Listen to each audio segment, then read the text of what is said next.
Hello नमस्कार राम राम। मैं राहुल आप सभी का एक बार फिर से स्वागत करता हूं आपके अपने यूट्यूब चैनल एग्जाम कैपिटल पर। दोस्तों हमने शुरू की थी हमारी भारतीय संविधान की सीरीज और इस सीरीज में हम भाग एक को हमारे संविधान का जो भाग एक है उसको हम कंप्लीट कर चुके हैं, भाग दो को हम कंप्लीट कर चुके हैं और पिछली वीडियो में हमने हमारा भाग तीन जो कि मौलिक अधिकारों से संबंधित है उसको हमने शुरू किया था। इसमें हमने मौलिक अधिकार को कहाँ से लिया गया है, क्या उनकी विशेषताएं हैं, उसको हम पढ़ चुके हैं। अनुच्छेद 12 को हम पढ़ चुके हैं, अनुच्छेद 13 को भी हम पढ़ चुके हैं और आज की वीडियो में हम बात करने वाले हैं समानता के अधिकार के बारे में। ठीक है, तो जहाँ तक समानता का अधिकार है वो हमें आर्टिकल अनुच्छेद 14 से लेकर अनुच्छेद 18 के बीच देखने के लिए मिलता है।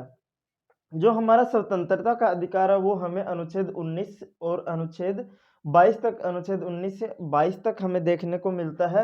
और शोषण के विरुद्ध जो हमारे अधिकार हैं, जो एक नागरिक के अधिकार हैं, वो हमें अनुच्छेद 23 से अनुच्छेद 24 तक हमें देखने के लिए मिलते हैं।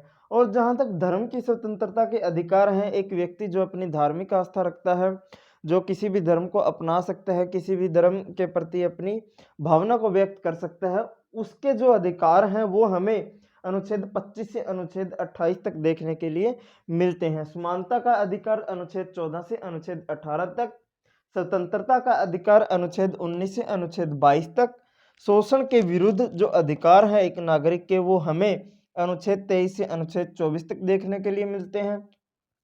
धर्म की स्वतंत्रता का जो अधिकार है वो हमें अनुच्छेद 25 से अनुच्छेद 28 तक देखने के लिए मिलते हैं। आइए अब हम बात करते हैं जो हमारे समानता के अधिकार हैं जो कि अनुच्छेद 14 से अनुच्छेद 18 तक हैं, उनको देखते हैं। आइए अब देखते हैं कि अनुच्छेद 14 क्या कहता है।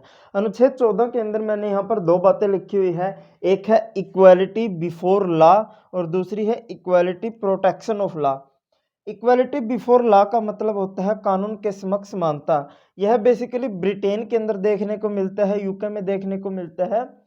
इसका मतलब क्या है, यदि कोई व्यक्ति चाहे वो माइनर हो या मेजर हो, चाहे उसकी उम्र 18 साल तक हो या उससे कम हो या उससे ज़्यादा हो, यदि वह कोई अपराध करता है तो सभी को एक समान ही सज़ा सुनाई जाएगी। जैसे यदि कोई व्यक्ति चोरी करता है और लॉ के अंदर लिखा है कि चोरी करने पर 10 साल की सजा सुनाई जाएगी, चाहे कोई बच्चा हो, चाहे कोई किसी की उम्र 18 साल से ज़्यादा हो, यदि कोई भी व्यक्ति चोरी करता है और कानून में लिखा है कि 10 साल की सज़ा है तो उस बच्चे को भी 10 साल की सज़ा मिलेगी और उस व्यक्ति को भी, चाहे वो मेजर हो या माइनर हो। ठीक है, ये होता है इक्वालिटी बिफोर लॉ, कानून के समक्ष समानता। दूसरी बात यह है कि इक्वालिटी प्रोटेक्शन ऑफ लॉ, ये हमारे इंडिया के अंदर देखने को मिलता है, यूएसए के अंदर देखने को मिलता है और भी कई देशों के अंदर देखने को मिलता है। इसका मतलब ये है कि अपराध करने पर अलग अलग सजा हो सकती है।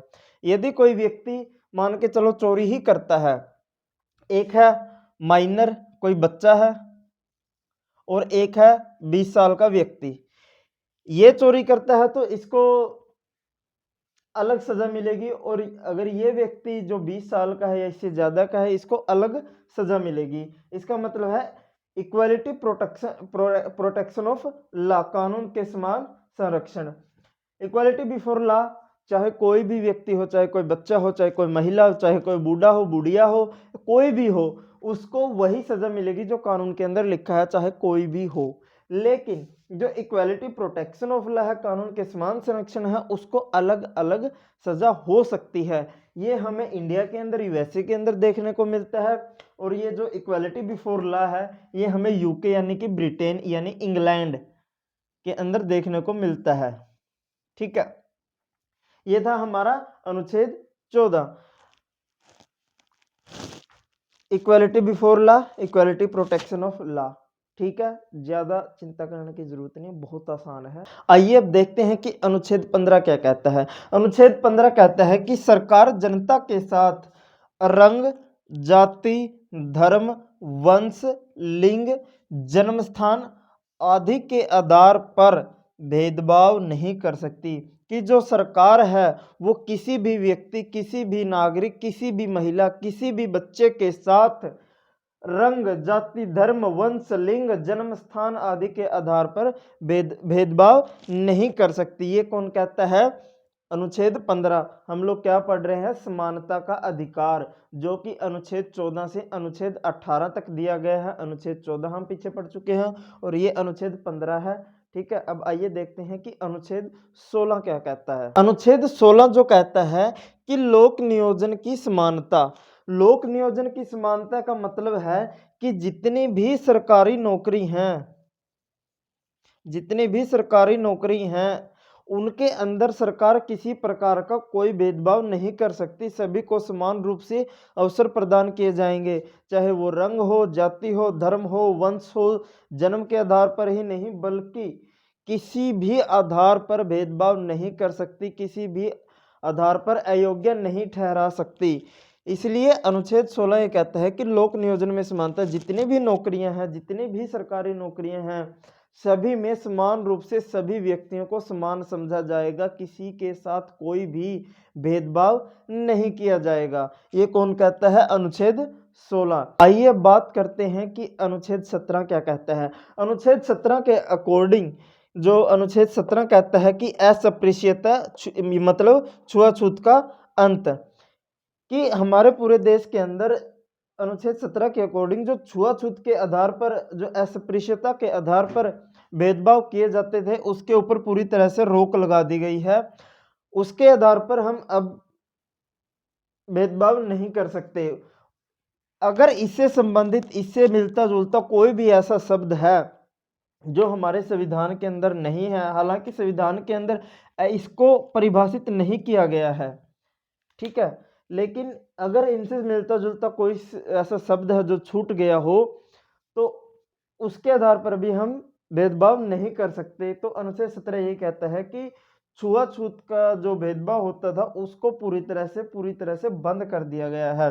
हाँ, किसी भी व्यक्ति के साथ पॉजिटिव भेदभाव कर सकते हैं, जैसे कोविड-19 की स्थिति हमारे सामने उत्पन्न हुई है और किसी व्यक्ति को कोरोना हो जाता है, तो हमें, जो हमें डॉक्टरों द्वारा हमें सलाह दी जाती है कि कोरोना संक्रमित व्यक्ति से हमें दूर रहना चाहिए। इसी प्रकार कोई गंभीर बीमारी होती है किसी व्यक्ति से, किसी व्यक्ति को, उससे हम उसके आधार पर भेदभाव कर सकते हैं, लेकिन छुआछूत के आधार पर नहीं कर सकते। आइए बात करते हैं कि अनुच्छेद 18 क्या कहता है। अनुच्छेद 18 के अकॉर्डिंग उपाधियों का अंत, कि संविधान लागू होने के बाद कोई भी व्यक्ति जिसको कोई किसी प्रकार की उपाधि मिली हुई है, वह उस उपाधि का उपयोग नहीं करेगा। उपाधि किस प्रकार की? जैसे नाइटहुड की उपाधि, सर की, राय बहादुर की, वीर बहादुर की, महाराजा की, इस तरह की जितनी भी उपाधियां थी, उन सभी का संविधान लागू होने के बाद प्रयोग बंद कर दिया गया है।